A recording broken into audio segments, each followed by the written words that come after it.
Hey, SHF Youth. So listen, I'm going to go ahead and just give this little video. I know we couldn't meet tonight. It's warmed up a little bit, but there's still some ice out there. It's still raining here at my house, and we just weren't sure how safe the roads would be, so that led us to cancel tonight. So I'm not going to put out a video on Between Two Trees. I'm actually going to wait until our next meeting before we move into the second session, which is all about the tree that's between the two trees. So it's all about the cross, pretty important one. So I'm gonna wait till we've gathered again, and of course, if you're not able to join us, I am going to do a follow-up video after that. But we're still here at the very beginning of Between Two Trees, so hope you are still thinking about that topic, what life is like between two trees. I mean, that's how we live our life right now. So we'll get more into that later. Tonight, I'm just going to share a few details with you, a couple of reminders, some things, maybe like a look ahead, a couple things around the corner, and then ask you guys for some ideas about some stuff down the road. So here's a couple of things right off the bat I want you to put on your calendars if you can. I would like us to do some service projects, helping some folks out, and we might have an opportunity right in front of us, fell into our lap on January 29th. That's a Saturday. So stay tuned. Details to come real soon. We may have an opportunity to really step in as a group, take a couple of hours on that Saturday and help somebody take care of something at their house. So those are the kind of things I'm looking for us to do. And if you know of any, or your moms and dads know of any, let us know. We'd love to put some stuff on the calendar where we can go and we can help some people out. Just living out our faith, being real to our neighbors and people we know, and helping those who are around us. So that's one thing. Another thing is Connect from Wesleyan. Many of you are familiar with that ministry. We're hoping that Jessica or maybe someone else from Connect can come and see us in February at one of our youth gatherings to share with us what they're doing this year in 2022 and see if any of you are interested in being a part of that. Several of you have been in the past, several who have graduated out of the youth ministry were part of Connect, and a very meaningful time that they had there over at Wesleyan with that ministry. So that's coming up around the corner. Also, a couple of fun things we'd like to do. I don't know, bowling, an idea like that.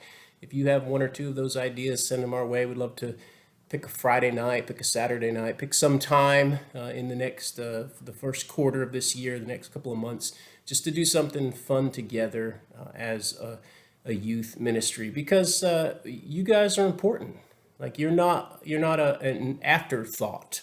Like Big People Church is most important, and then maybe kids ministry and youth ministry are secondary. It's not true. We are disciples who make disciples of all ages. That's what we're told in the scriptures. Matthew 28, it was one of the main themes of this year for our entire church. That means you guys as well, that we are disciples who make disciples. So we do that with Jesus. We are disciples of Jesus who make disciples of Jesus with Jesus. It's who we are.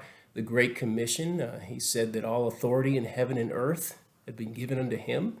Go therefore and make disciples of all nations, baptizing them in the name of the Father and the Son and the Holy Spirit, teaching them to observe all that I have commanded you.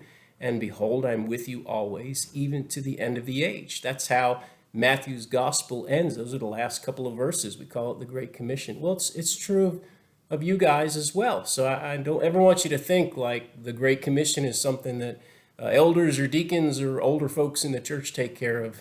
We are all disciples, making disciples of Jesus with Jesus. It's important. Too many churches have more emphasis on older folks and older groups. I was reading an article recently about youth ministry, and it said the sad truth is in a lot of churches in America, there are more oxygen tanks and walkers. You know what I'm talking about, the walkers with the tennis balls on them. There's more oxygen tanks and walkers than there are teenagers or young folks in the church. And that's just a sad situation. So we are grateful for every single one of you. We're praying for you guys all the time. We'd encourage you to pray for one another because you're not just connected to the Lord or connected to this church, you're connected to one another. I mean, we're all in this together. So we'll have opportunities around the corner to pray for each other, to put into practice some of those things that you guys learned last year and the year before as the youth group was going through how important prayer is. So we'll be praying for one another. We'll be figuring out a way to take better prayer requests among the student ministry so that you guys can be aware of the needs of other people in our ministry, because we're in it together. We are disciples making disciples of Jesus with Jesus, and that includes you guys. If a church is going to survive, any church, not just our church, we must have a major emphasis of passing on the faith to the younger generation. That's you guys. You're the younger generation. So we pass on the faith to the younger generation, a major emphasis on youth ministry and kids ministry, because you guys are important. You are the future of the church. So I hope that you're safe, hope that you're doing well, hope that you are praying for one another.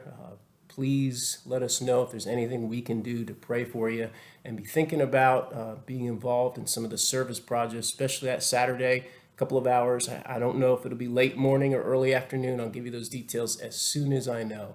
And any ideas that you ever have for things that you'd like us to do as a youth ministry, we're wide open to them. So let us know in any way we can help you, or ways that we can help other people. So you go be a disciple. That's what you are this week. Go be a disciple who makes disciples of Jesus with Jesus, because he is with you always, even to the end of the age. I'll see you guys next time. Be looking out in the SHF Youth Facebook forum there for details about that service project, and also send me any ideas that you have. You guys have a great night. Be safe.